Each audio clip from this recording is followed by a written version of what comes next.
アレクサ、今日の西暦。今日は2026年6月16日です。アレクサ、今の時間。アレクサ、今の時間。午前1時43分です。今ね、今日の西暦って言ったあたりから急に攻撃来て、で、その後の、時刻聞くやつね。そっからもうちゃんと喋れない感じになりましたね。埃すごいでしょ。照明とかで埃が目立つみたいな感じになってるんで、仕方ないんじゃない言うかもわかんないけどね、人によっては。言わないか。いや、だから部屋中こんな感じだと思いますよ。部屋暗いからよくわからない日、カーテン、窓開けませんから、窓開けたいんだけど、引っかかって開かないですよね。で、それも片付けたいんだけど、それ片付けることもできない状態になってますね。あと相変わらず私に喋れないようにこういう妨害入りますね。これ向きこっちだ。こっちに私がいますんで。ただこの計測器で私への電磁波攻撃計測されるっていうのはないと思うね。その辺ちょっと説明しとくか。先端恐怖症とかいるかな。これでいくわ。この計測器で計測するのは、例えばこのボルトメーターなんかだと、ここですね、センサーがこの辺にあるんだけど、こっから1メーター離れた場所の電磁波も測定して、その、センサーのところが1だとして、こっちが5だとしたら、4で計測するのかな。4ボルトメーターって出るのかな。だから、1メーター先の電磁波も一応計測できてるんですね。これね、そのはずですね。それできなきゃこれボルトメーターって計測できないんで。で、RF もセンサーがやっぱりなんかね、ここ穴開いてるけど、通気口の穴と多分、プラスチックだから電磁波は全然透過すると思うけど、センサーこの辺にくっついてるんですよ。そうだね。このゾーンにセンサーがくっついてるらしいです、この機体は。で、この辺でそのセンサーがあって、そのセンサーで、感じ取った数値をここに表示していると。で、RF もおそらく、センサーよりも離れたところの電磁波も計測しているとは思われますが、だからといって私に来ている電磁波を攻撃に来ている電磁波を測定しているとは思わないです。なんでかっていうと、こうなんかモヤモヤしたさ、こんな感じのモヤモヤした電磁波、もっとこうなんつうの、こういう感じのやつがさ、こう来てるっていう感じじゃなくて、もうレーザービームみたいのが来てんですよ。もうそういう感じですよ。で、しかもそれが脳の前頭葉とかそういうレベルじゃなく、三半規管だったら三半規管に当てるっていう感じで来てるんですよ。それを、そのビーム的なやつをこれで計測してるのかなっていうのは、かなり疑問なところです。で、連中はこの数値を、この今の映像と傍受して、それを見ながらこの計測器に、自分たちの好きな数値を作るっていうことレベルじゃなく、攻撃してきている連中、盗撮もできてるんで、もう空間の電磁波とか把握してる感じだと思うんでね。この計測器に表示したい数字っていうのは、おそらくジバも RF もジバも RF も、EF も、連中コントロールできると思うんだよね。それからこの機材ね、計測器自体をクラッキングしても連中数字出せると思うんだよね。ただそれら連中にインチキイカサマされるということを頭に念頭に置いた上でもこれらを計測しながらの、状況報告、状態の把握っていうのは必要なんで、やってるわけですね。でさらにこのレベルじゃなく、アナライザーね、これもアナライザーだけどもっと特にこの部分がそういう領域に入ってくるんだけど、もっとウォーターフォールっていうグラフみたいのが出るレベルのアナライザーを使って今これ喋れなくされてこの喋り方になってます。遠隔から電磁波攻撃です。マジがちです。かなりやばい。もう顔認証とかそんなレベルじゃないからね。また話飛ぶけどその話しておくか。前回この話また話飛ぶでしょ。どんどん次々話飛ぶようにブレインジャックして、視聴者が何話されているのかわからない状況、視聴者が定着しない状況っていうのを工作されてるんで、こういう感じ。前回話そうと思ったのがこれで、精神病院内で23条通報乱用されて無理くり、法的に精神病院に入れられてね、23条通報乱用で入院中に工作員みたいのもいるけれども、一般人みたいな、同じような被害に遭って入院させられている人たちもいて、そういう人たちと会話をして、やっぱり集団ストーカー被害に気づく人たちとの雑談になると、うちら病気って言われてるけどそれ病気の症状じゃないでしょっていうのを体験してるんですよ。で医療業界側、精神医療業界側は精神疾患だからそういう風に見えちゃうんだ、考えるんだって洗脳してくるんだけど、君たちにそういう言いがかり、病気だって言いがかりされる前はそういう事象ありませんでしたよって。記憶してますよ君たち、こっちの記憶力もバカにしてくるけどいう感じですよね。でそれが、コリジョンキャンペーンって言われているやつで、付きまといの様子ですね。交差点差し掛かると、ちょうどよく他の車や自転車や歩行者もその交差点に同時に差し掛かる。でそれらが同じパターン。例えば私コンビニ行く時なんかしか出かけてませんけれども、その時にそれ月に1回もないぐらい今本当出かけられなくなってて、今深夜でもここ不景気で少子高齢化でバブル期よりもコンビニに夜行く人っていないっすよ、正味の話。だけれども私が出かけると日中のように人がいたりするんですよね。日中も人いないっすよ。日中も歩行者いないっすよ。東北少子高齢化、サービス残業、自由時間なし、低賃金、この忙しい状況下でサブスクとかね、インターネットとかゲームとか、もうネットゲームとかそういうので使う時間がカツカツでね、その辺プラプラしてる時間なんてないっていうこの時代で、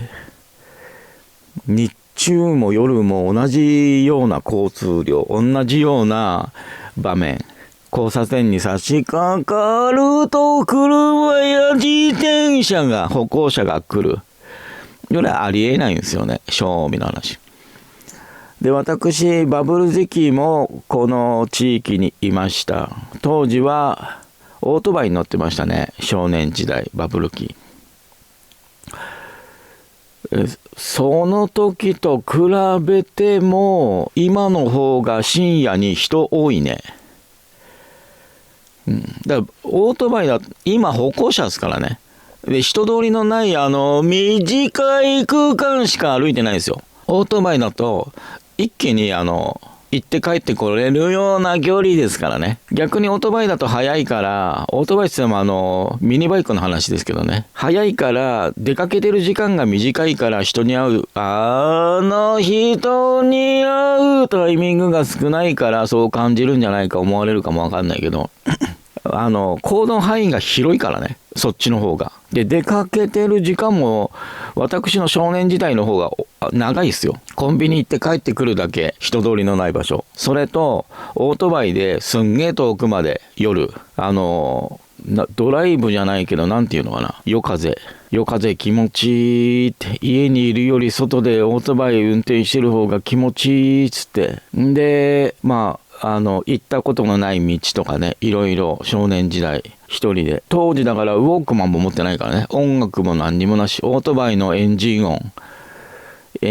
排気音、あと風の音、車の音しかない状態で遠くまで行って、ガソリンとかとにらめっこして、あと時間とね、そろそろ家に帰って寝るかみたいな感じで、その時に走ってる道ってやっぱりバイパスとかでしょ、歩行者まず見ないしね、夜走ってて。バブル期もだよ。あと当時はヤンキー車っていうのはいたけどね、ヤンキー車っていうのとすれ違ったり、それも珍しい話ですよ。いつもとか頻繁とかたくさんいるって話じゃないですよ。それからあと何ある？トラック、タクシーとすれ違うとかね、なかったけどね。集団ストーカー、タクシー集団ストーカーだからタクシーすれ違うからね。当時はあれか、私の少年時代は運転代行が出始めた頃か。今の方が業者多いかもわかんないけどね、台数とか。多分当時の方が業者が少ない状態で需要もあったんじゃないかな。でも当時も利用者少なかったのかな。今はそう考えるともっと利用者少ないと思うけれどもね。で当時は多分白タク行為はやっていなかったと思うわ。当時は多分今やってるよ、運転代行だけど、その運転代行って生活安全課地域課とグルだよ。目つぶってんでしょうねまあその辺つっつくと怖い人たちにつっつかれるからねっていうことだよね。警察がそれ怖くて目つぶってるんじゃ警察の意味ねえだろってなるけどね。かといって私たちがそういう業界に入ってそういうことすると捕まるんだよ。私たちがやれば捕まるけれども、集団ストーカー側が勤務してやってると捕まらないっていうね。それがほんと見えてきたね。これでも情報化社会とか連中長期不景気とか連中のやってることがずっと常態的なんでバレてるだけで、私たちの少年時代とかからも連中は以前から捕まってなかったですよ。マジでガチで。なんで暴走族って捕まんないのって謎だったもん。うちらの少年時代から。うちらは捕まるけど暴走族って捕まんないよね。あれって何って雑談のネタでしたよ。精神病院の雑談のネタで名前つけちゃいけない名前ってあるよね。その名前だと精神疾患扱いされるよねってやつね。そういうこと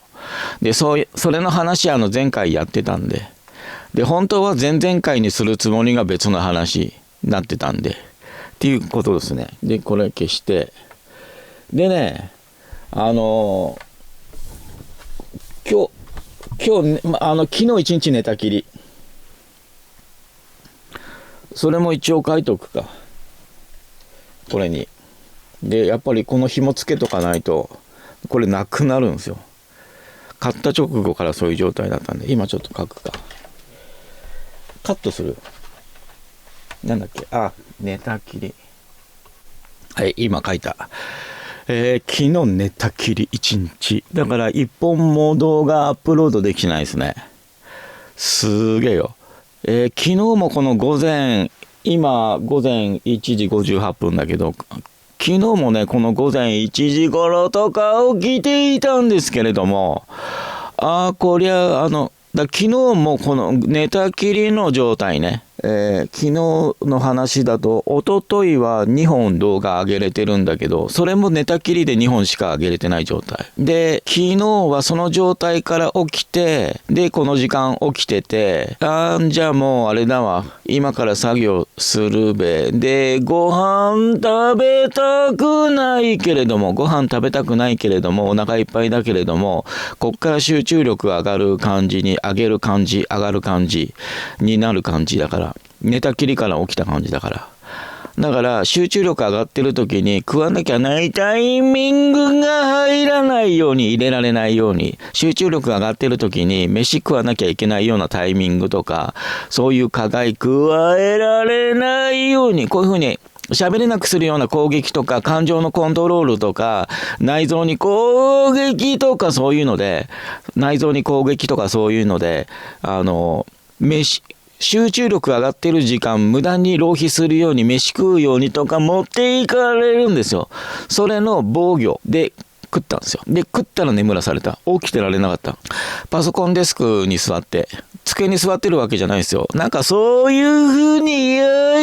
ゆ誤解して解釈されるから、パソコンデスクに座るとかいう言葉言いにくいんだけれども、今も言ってて何か違和感感じるようにブレインジャック来るんだけれども、AI とか、ブラウザで検索すると、パソコンデスクに座るが普通に通じる言葉みたいですね、やっぱり。パソコンデスクに座る。その作業、何言ってたっけ、今。何の話してたっけ、今。冗談とかわざとじゃなくて。わかんない。とりあえずパソコンデスクに座ってて、眠くて、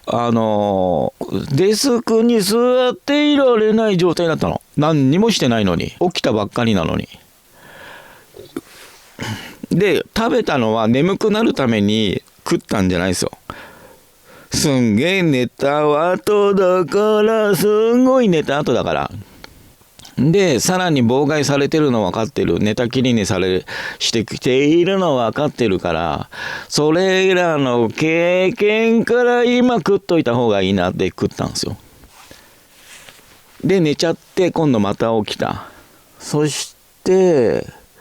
寝起きでなんかすごい腹減ってるから、で、頭ぼーっとしていて何もできる感じじゃないですよ。寝起きで。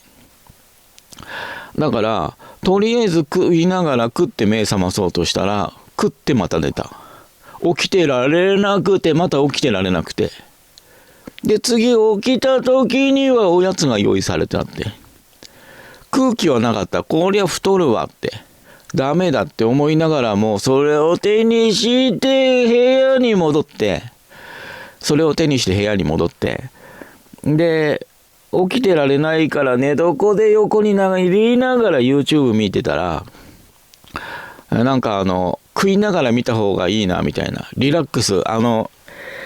がっつり休憩したらいい加減動けるだろう、動くだろうみたいな、いい加減動けるだろう、動くだろう、いい加減動けるだろう、動くだろうみたいな感じで。で、YouTube 見ながら、ビスケットだったんですけど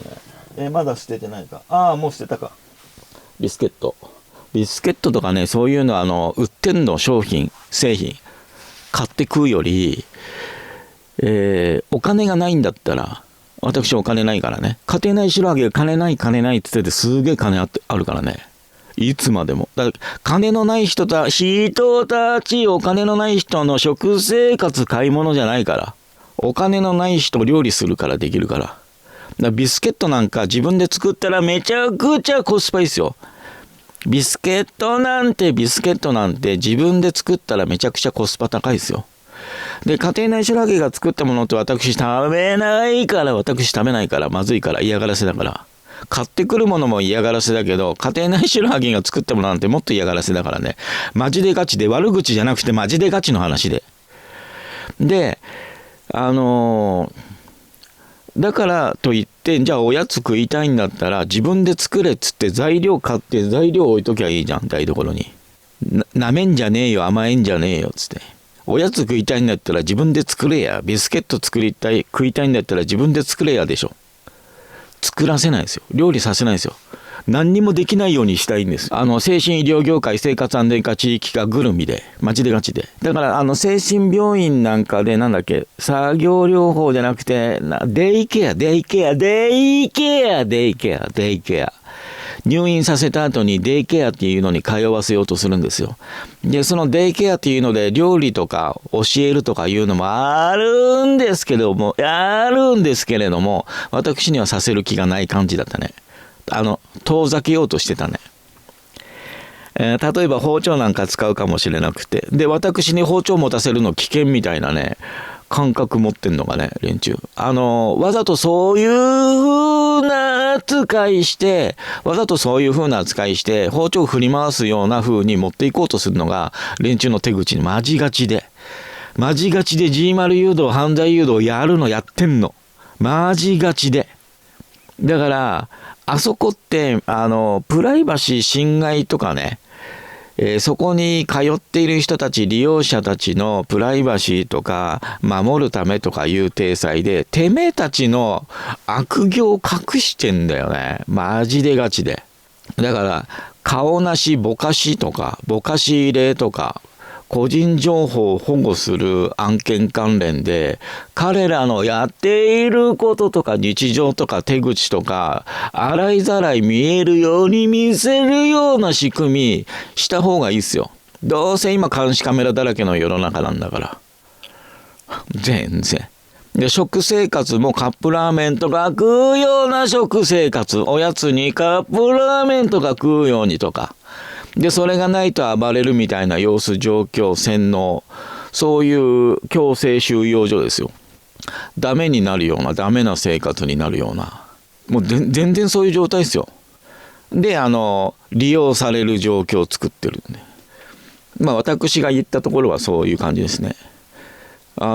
食生活も正すような教育を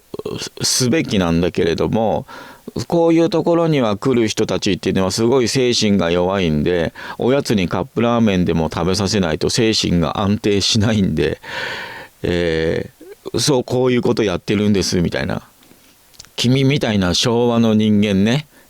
が食らってた、厳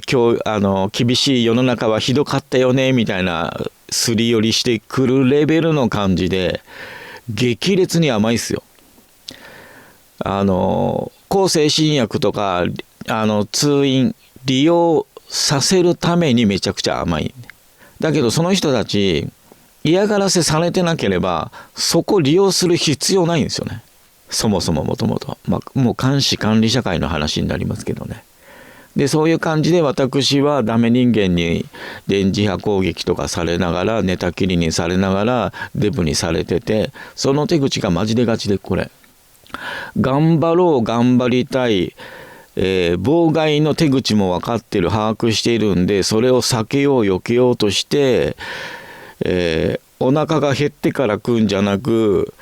作業をしたいからその時の妨害に備えて、作業をしたいからその時の妨害に備えて食べてる。そしたら、じゃあ眠らせると。さらに作業できないように眠らせる。それが眠気我慢して作業するレベルの眠気じゃないから。眠気が我慢できる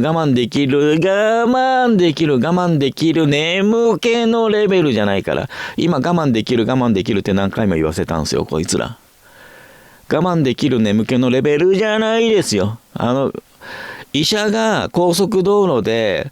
高速道路の中央分離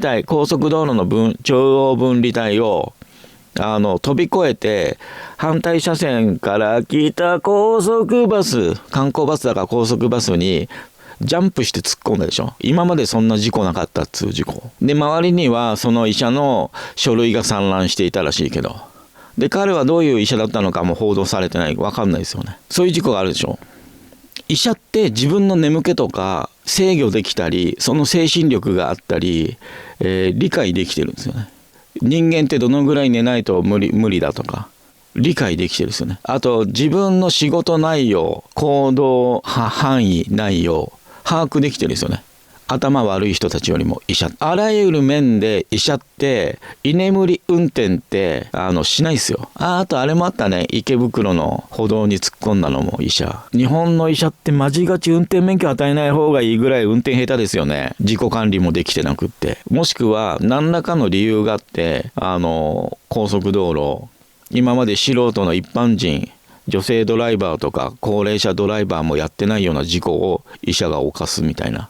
日本人ってマジガチ運転下手だね、本当に。そう言わざるを得ない運転するやつらしかいないよね。煽り運転とかもうすごい大評判じゃないですか。ニュースでもテレビでも運転っつったらもう煽り運転、日本人ドライバー、高速道路の中央分離帯ジャンプまでして高速バスに突っ込むミサイル、そんな運転ばっかりするよね、日本人ドライバーって。そういう風に言われたいんでしょ。そういうドライバーだらけにしてるんだから、警察が。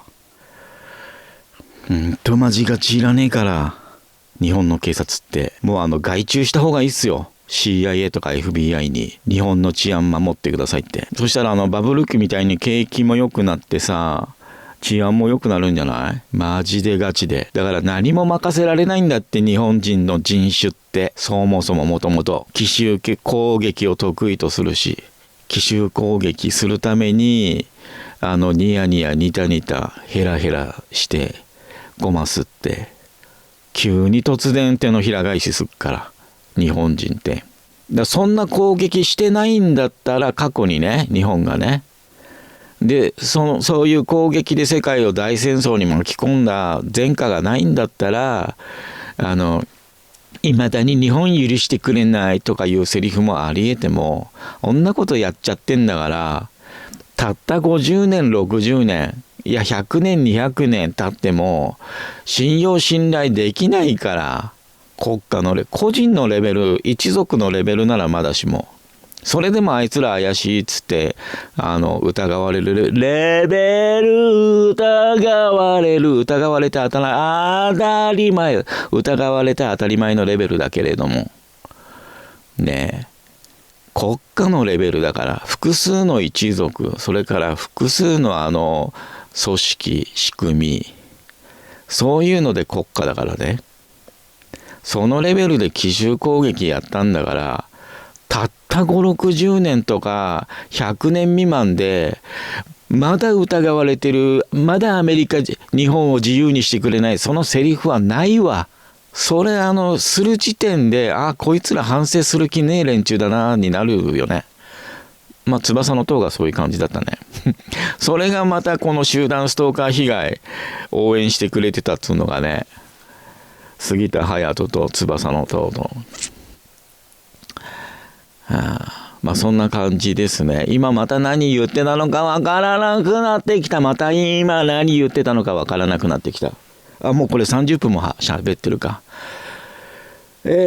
これの内容、テーブルね、少しずつ片付いてきたところで、今度これを片付けようと思ったんですよ。これは味方のふりして潜伏とか、かなり前、何ヶ月も前のメモなんで、自分でもこれ何言おうとして、何かを収録しようとしてこれメモ書いたんだけど、これ自分何言おうとしてこれメモしたんだっけって分かんなくって、でそれを思い出しながらのこの収録にしようと思ったの。はい、それにも到達できず